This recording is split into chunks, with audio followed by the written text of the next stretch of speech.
If you zoom out and look at the global economic map today, one pattern becomes increasingly clear. A large share of the world's key resources is traded in what people often call the Global South. Energy, minerals, agricultural land, and even population growth are heavily located in these regions. And because of this, many observers naturally ask a deeper question. If the resources and the people are there, does that mean the foundation for global power is shifting as well? But once you push the question a little further, the answer becomes more complicated. Resource concentration does not automatically translate into rule-making power, and population size does not necessarily guarantee structural transformation. History shows repeatedly that resources can function as bargaining chips, but turning those chips into organized power requires much more. First, consider the energy structure. Many of the world's major oil and natural gas reserves are located in developing regions. Certain critical minerals are also geographically concentrated.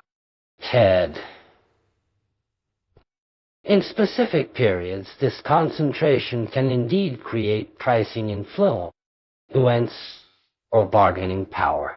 However, that influence often turns out to be cyclical rather than structural.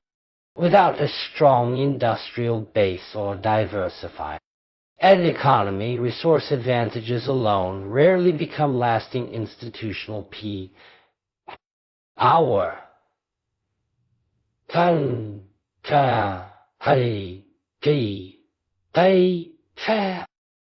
there is the population structure.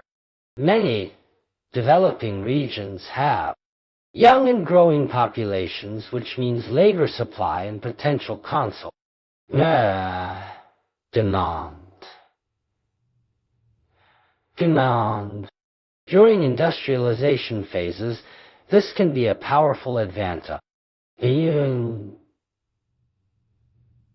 Several economies in recent decades expanded their manufacturing sector and urban development, partly because of demographic momentum.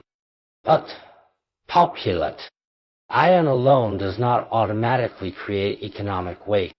The key question is whether that population becomes integrated into productive industries and whether it moves up the value chain. Without industrial upgrading, demographic advantages may remain underutilized. The third factor is the position within global value chains. In the international production system, and countries specialize in different roles. Some focus on resource extracting, others on manufacturing, while a smaller number dominate design, finance, and high-value services. The ability to shape global rules often comes from the higher end of this chain. Although several developing economies have been moving upward in the value structure over the past few decades, the overall process is still gradual and uneven. Resources and labor can attract key investment, but long-term competitiveness usually depends on technology, institutions, and organizational capacity. The final dimension is internal, economic circulation. Trade among developing economies has been growing, but the level of integration is still limited compared with more mature economies, like blocks. Differences in infrastructure, financial systems, and industrial structures make deeper integration a slow process.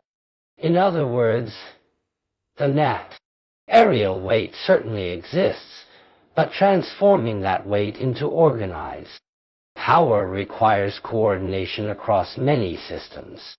Looking at history, shifts in global order rarely come from a single factor. Resources, demographics, technology, finance, and institutions tend to interact over long periods before a new balance emerges.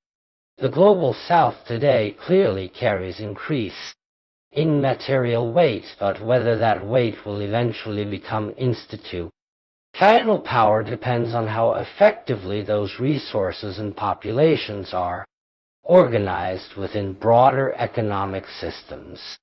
Resources on their own are gaining chips.